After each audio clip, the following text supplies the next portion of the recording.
आज के सेशन में हम फिर से बात कर रहे हैं टाइप्स ऑफ आर्ग्यूमेंट्स की, और आज हम मेनली बात करेंगे डिफॉल्ट आर्ग्यूमेंट्स के बारे में। इसके पिछले सेशन में ऑलरेडी हमने पोजिशनल आर्ग्यूमेंट्स के बारे में डिस्कस किया था। आई होप उसका कॉन्सेप्ट आपको क्लियर होगा। Now when we talk about default arguments, it's all about that default arguments in Python functions are those arguments that take default values if no explicit values are passed to these arguments from the function call। इसका मतलब ये है कि जब भी हम किसी function में आर्ग्यूमेंट्स को डिफाइन करते हैं और उसके बाद जब उस फंक्शन को कॉल किया जाता है, उस समय उस आर्ग्यूमेंट्स की वैल्यूज को हमें पास करना जरूरी होता है। बट यदि हम फंक्शन की डेफिनेशन के दौरान किसी भी आर्ग्यूमेंट की इनिशियल वैल्यू या डिफॉल्ट वैल्यू यदि सेट कर देते हैं, तो उस स्थिति में हम चाहें तो ड्यूरिंग फंक्शन कॉल उसकी वैल्यू पास कर भी सकते हैं, और अगर पास नहीं करते हैं तो वो जो डिफॉल्ट वैल्यू हमने उसकी फंक्शन डेफिनेशन में असाइन की हुई होती है, वह एज एन इनपुट उस फंक्शन में इस्तेमाल की जाती है। चलिए इसे पाइथन शेल में चलकर एग्जाम्पल के थ्रू समझने का प्रयास करते हैं। उदाहरण के तौर पे मैं एक सिंपल फंक्शन रेडी करता हूं, मान लीजिए ऐड, और इसके अंतर्गत यदि मैंने दो आर्ग्यूमेंट्स पास किए x और y, इसके पश्चात सपोज दैट मैं यहाँ पे रिटर्न करता हूँ x प्लस वाई। अब यदि यहाँ पर मैं ऐड फंक्शन को कॉल करूं तो इस दौरान मुझे ये x और y दोनों की वैल्यू इनपुट करनी होगी या प्रोवाइड करनी होगी। तो मान लीजिए यदि मैं यहाँ पे पास करता हूँ 4 और 5, एवं साथ में ही इसे हम प्रिंट भी कर लेते हैं।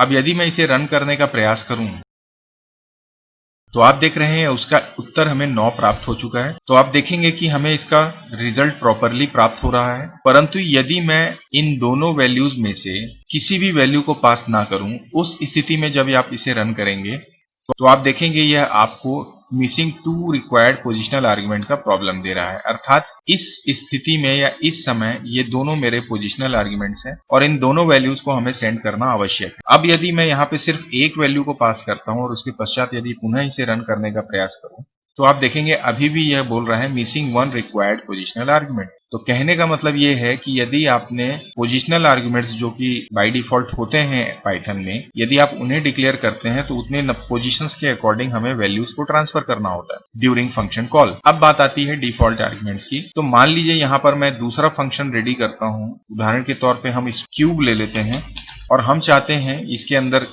एक आर्गुमेंट को पास करना। तो हम यहाँ पर रिटर्न कर देते हैं x into x into x. इस स्थिति में अब हम इसे प्रिंट करने का प्रयास करते हैं। तो जाहिर सी बात है हमें यहाँ पर, चूंकि यह अभी बाय डिफॉल्ट एक पोजिशनल आर्गुमेंट है, तो हमें यहाँ पे एक वैल्यू पास करनी होगी, इसके बाद ही हम इसे रन कर सकते हैं। तो आप देखेंगे इसकी क्यूब हमें प्राप्त हो चुकी है। परंतु यदि मैं यहाँ पर इसकी कोई भी वैल्यू पास नहीं करूंगा तो यह एरर हमें शो कर देगा। तो अब बात आती है डिफॉल्ट आर्ग्यूमेंट की। डिफॉल्ट आर्ग्यूमेंट में हम क्या कर सकते हैं, हमारे फंक्शन डेफिनेशन के दौरान जो हमने फॉर्मल पैरामीटर लिया है या फॉर्मल आर्ग्यूमेंट लिया है या पैरामीटर लिया है, इस पे जाके हम कोई भी एक डिफॉल्ट वैल्यू सेट कर देते हैं। इस स्थिति में यदि हम यहाँ पर कोई भी वैल्यू सेंड नहीं करेंगे तो आप देखेंगे कि यह इसका क्यूब करके दे रहा है, लेकिन जो क्यूब किसका आ रहा है, जो हमने डिफॉल्ट वैल्यू इसमें 5 डाली हुई थी उसका क्यूब हमें प्राप्त। अब इसके पश्चात यदि मैं यहाँ पर 12 को पास कर देता हूँ, उसके पश्चात इसके फिर से रन करने की प्रयास करूं तो आप देखें फिर से हमें इसका क्यूब प्राप्त हो रहा है। अब यहाँ पर हम ये समझ सकते हैं कि यदि एक्सप्लिसिटली आपने फंक्शन में कोई वैल्यू पास की तो वह डिफॉल्ट वैल्यू को रिप्लेस कर देती है फॉर्मल पैरामीटर में, और जो भी नई वैल्यू आती है या रिप्लेस्ड वैल्यू x को प्राप्त होती है उसका रिटर्न हमें मिल जाता है। सो this is what the purpose of default argument. अब मान लीजिए मैं फिर से यहाँ पे दो आर्ग्यूमेंट्स के साथ एक फंक्शन डिफाइन करता हूं। फिर से मैं ले लेता हूं ऐड, और इस बार मैं यहाँ पे दो आर्ग्यूमेंट्स ले लेता हूं और अब मैं रिटर्न करता हूं, और यहाँ पे हम इस ऐड फंक्शन को कॉल कर लेते हैं।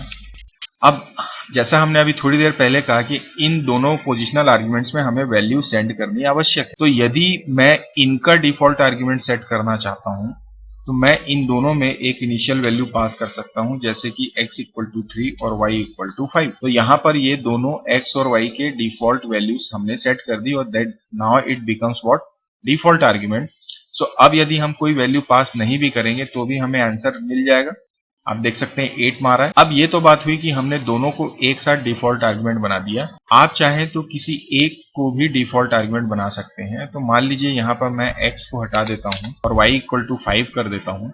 इसके बाद में यदि मैं इसे रन करने का प्रयास करूंगा तो ये आपसे कहेगा मिसिंग 1 आर्गुमेंट। देखिए अब हमने दोनों ही वैल्यू पास नहीं की थी, लेकिन यहाँ पर ये बोल रहे एक वैल्यू या एक रिक्वायर्ड पोजिशनल आर्ग्यूमेंट मिसिंग है।